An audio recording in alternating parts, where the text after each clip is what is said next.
Salut les amis, aujourd'hui une petite vidéo où je vais vous parler du résultat ou des résultats de ma petite expérience de 4 semaines sans caféine. Alors je précise bien sans caféine parce que si c'est arrêter de boire du café pour boire du thé, c'est pareil, d'accord? La caféine, qui est le stimulant psychotrope actif du café, si tu arrêtes le café pour boire du thé, tu prends toujours ce stimulant psychotrope. Et moi ce que je voulais voir, c'était qu'est-ce qui se passe quand un buveur comme moi de café, un buveur de café, 20 ans, ça fait 20 ans voilà, que je bois du café quotidiennement, voilà. Qu'est-ce qui se passe quand un mec qui boit du café depuis 20 ans en bonne quantité arrête la caféine, voilà. Est-ce qu'il y a des effets indésirables? Est-ce que les effets sont positifs, négatifs? Voilà. Ça m'intéressait pour plusieurs raisons, déjà parce que je suis quelqu'un de curieux. Et également par questionnement personnel. C'est vrai que je réfléchissais un peu avant de prendre cette décision-là. Et je me disais, c'est marrant, mais en fait, tu as plus passé de temps dans ta vie à boire du café que de ne pas en boire. C'est-à-dire que là, j'ai 39 ans.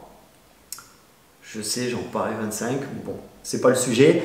J'ai 39 ans et depuis l'âge de 19 ans, je bois du café quotidiennement. Et je me suis fait cette réflexion, je me suis dit, tu as passé plus de temps dans ta vie à boire du café que de ne pas en boire. Et quand je me remémore ma jeunesse, donc pas que je sois vieux encore une fois, d'accord, ça n'a rien à voir. Mais quand je me remémore mes 19 premières années, c'est vrai que je n'avais pas besoin de boire du café pour avoir de l'énergie, pour courir, pour faire des choses, pour sortir, voilà. Ça ne faisait pas partie de ma vie et je n'avais pas de manque.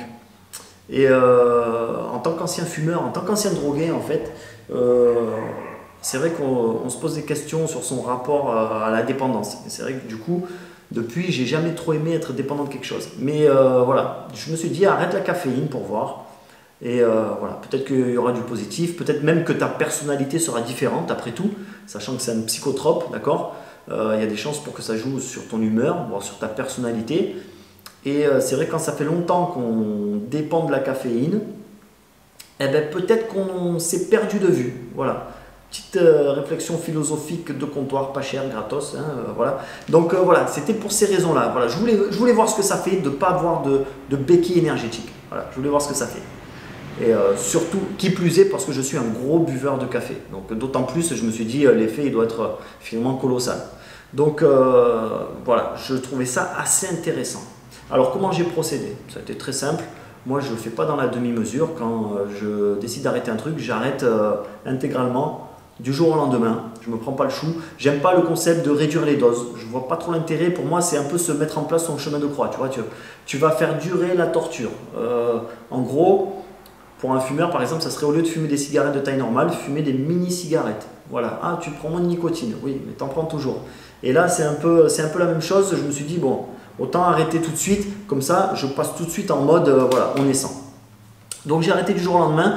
Pas compliqué du tout. Alors, il y a un truc très simple à faire. Moi, c'est comme ça que j'ai agi. C'est-à-dire que j'ai balancé le café et j'ai rangé la cafetière. Je n'ai pas jeté la cafetière parce qu'on peut toujours avoir des invités, il faut savoir recevoir.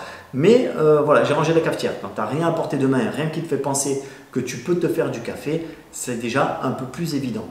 Donc le premier jour, sur le coup, tu es un peu désarçonné. C'est vrai que quand tu as l'habitude de te servir un café au réveil, ben, tu es là, tu ne sais pas trop quoi faire, tu cherches un peu.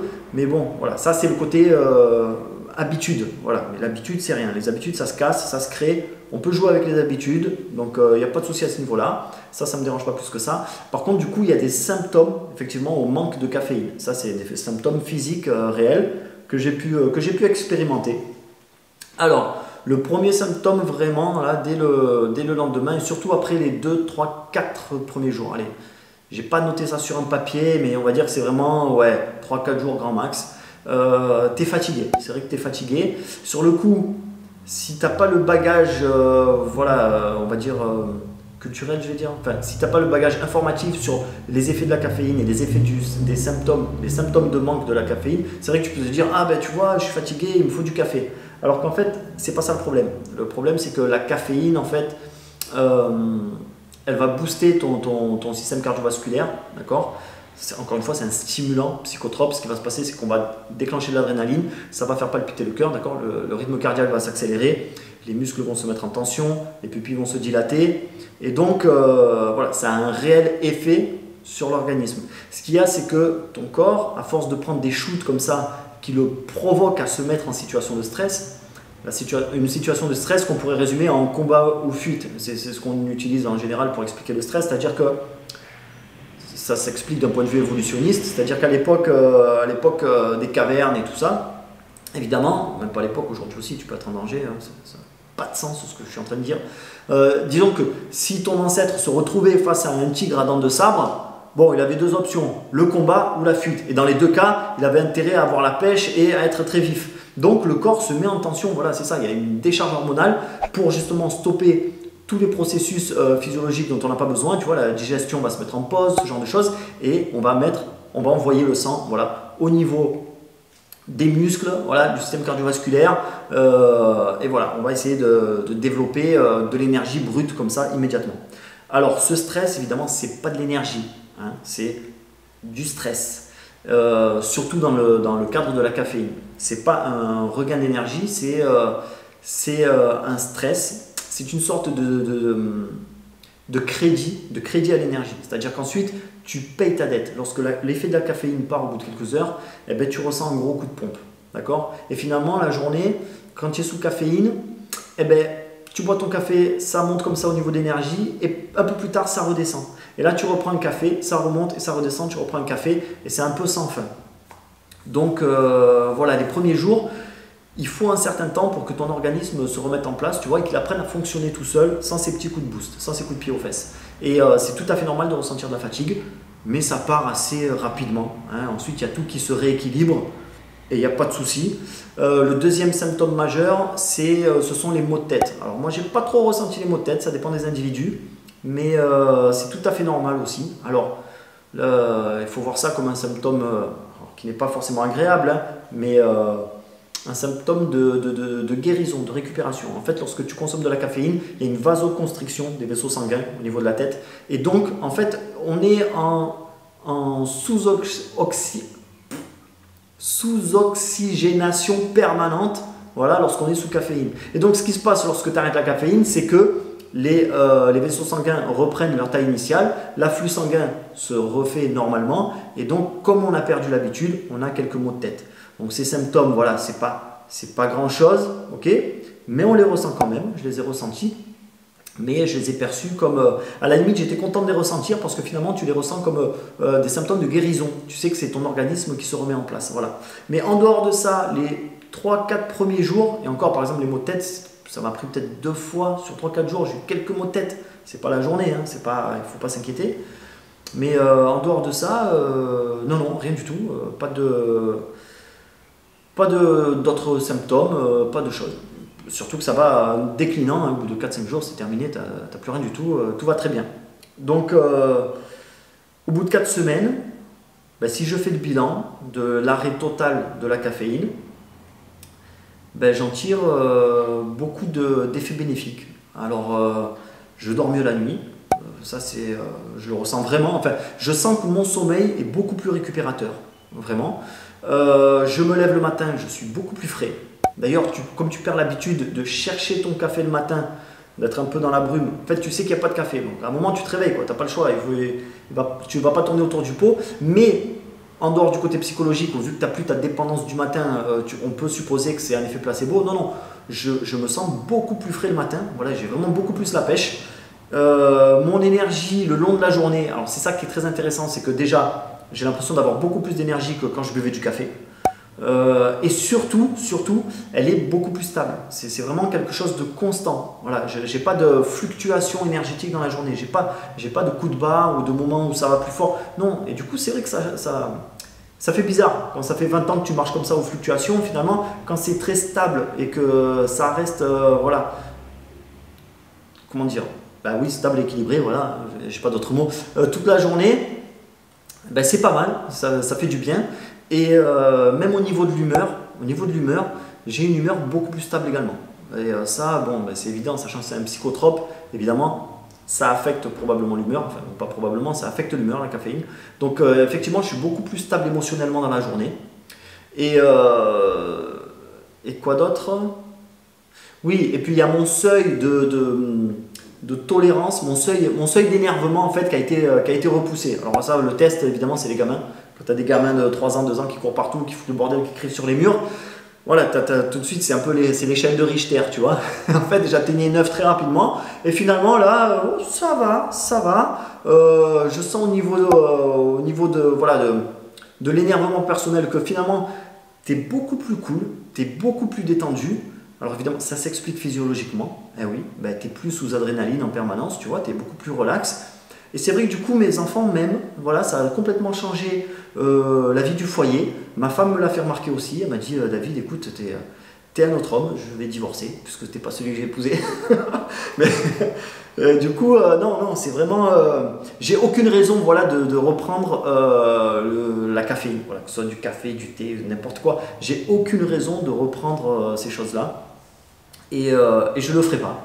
Voilà, ça me paraît évident que, en tout cas pas quotidiennement, je veux dire, il ne faut pas devenir quelqu'un de radical.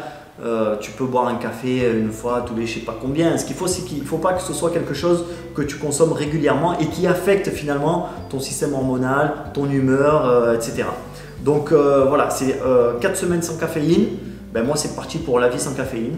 Je le vis super bien.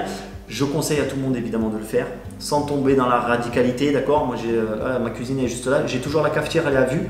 Parce que si je reçois du monde, ben, je peux leur servir un café, tu vois. Mais j'en ai plus envie. Voilà, ça ne me dit rien du tout.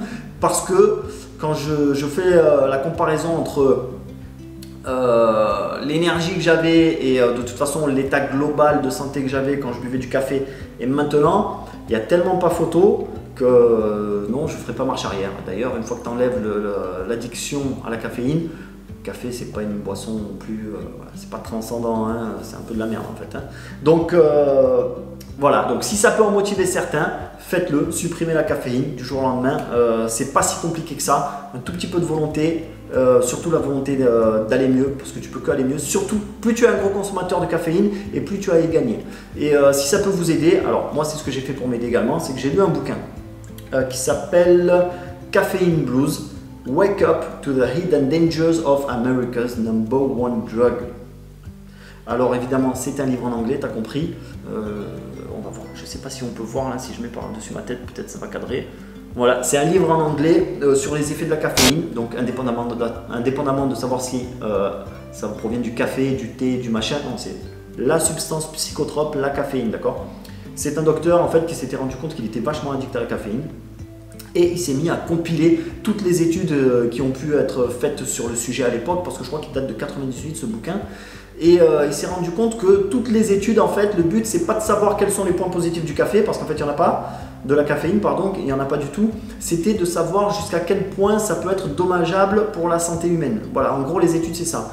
Après, le lobby du café, comme tous les groupes en fait, qui ont un intérêt financier, financent des études qui vont dans leur sens. C'est pour ça que, par exemple, on va toujours dire oui, il y a beaucoup d'antioxydants dans le café, c'est super. Il y en a partout des antioxydants, ne te fais pas chier à les consommer à travers la caféine, ça n'a aucun sens. On apprend dans ce livre évidemment tout un tas de choses. En fait, alors c'est plein d'études, hein, il y en a plus d'une centaine.